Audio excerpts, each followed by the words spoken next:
What's up, Jiu Jitsu school owners? So I've been getting a bunch of DMs from people wanting my take on this whole Chris Haueter situation. So if you're not familiar with Chris Haueter, A, you've been living under a rock, but B, Chris Haueter was one of the first dozen or so Americans awarded a black belt.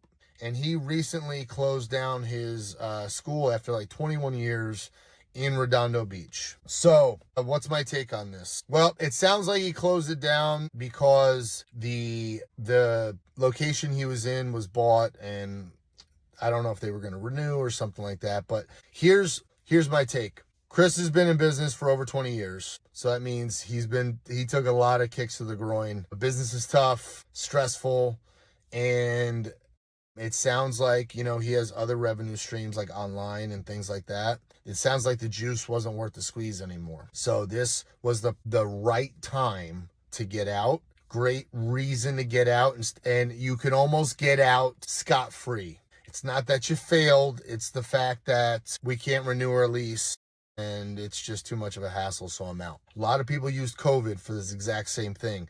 Their business was running on 4 flat tires. All of a sudden, the world gets shut down, and they're like, COVID put me out of business. No, you were bleeding. You were bleeding profusely. It's just you now have this scapegoat.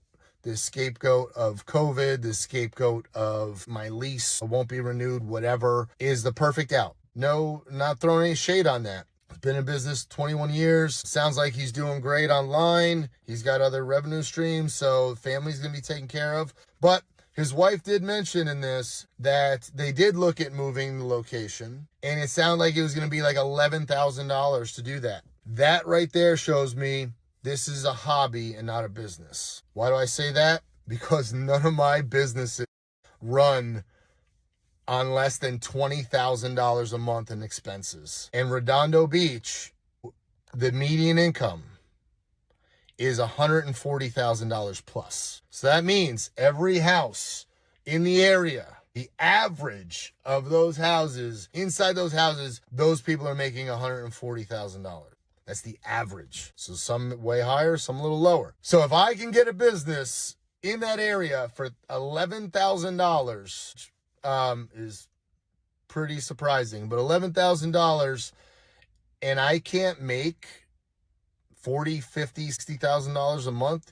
Like, this sounds to me like it was a hobby, and it sounds like the business model hasn't evolved with the times. He's been in business 21 years, probably charging super cheap prices, while bread's $10, gas is like $8 a gallon. Oh my God, housing prices out there in the millions, and then you're gonna charge what, $150? You should at least be $250, $300, very bottom. So what's really stinks is the loser in all this is Redondo Beach. You have a legend who just decided to close his gym. That should have been a historical jiu-jitsu landmark in Redondo Beach. That business should have outlived Chris. And that should have been like, look, one of the first black belts in America. This is the home of one of the first black belts in America. And let's keep this thing rolling for the end of times. Okay? So that stinks. That stinks that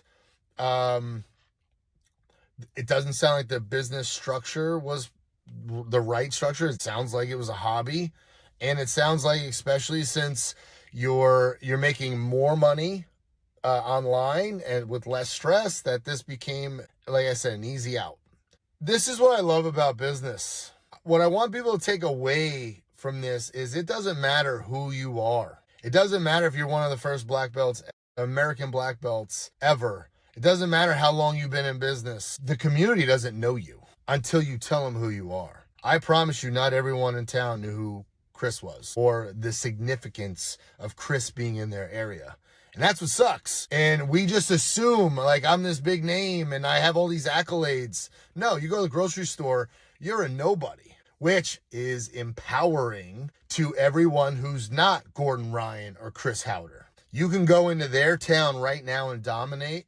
If you have the right business structure, you market, you treat people right, you have the business systems in place, and you just nurture your people so it's not like sand falling through your fingers, you dominate. And that's what's super empowering is it doesn't matter who you are, because we're not on the mats anymore. You might destroy me on the mats, But guess what? You're not on the mats. You're in my world now. So that's what's super cool to me is, and I hope it's cool to everybody else.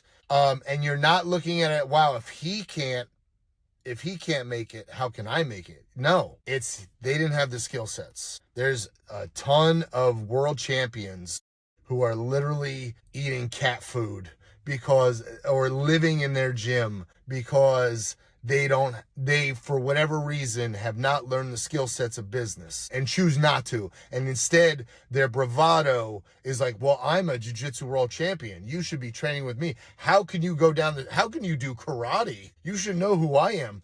Have you told them? Have you been in like flyering parking lots? Have you been on Facebook telling everybody who you are? And more importantly, not who you are, how you take care of the people in your gym.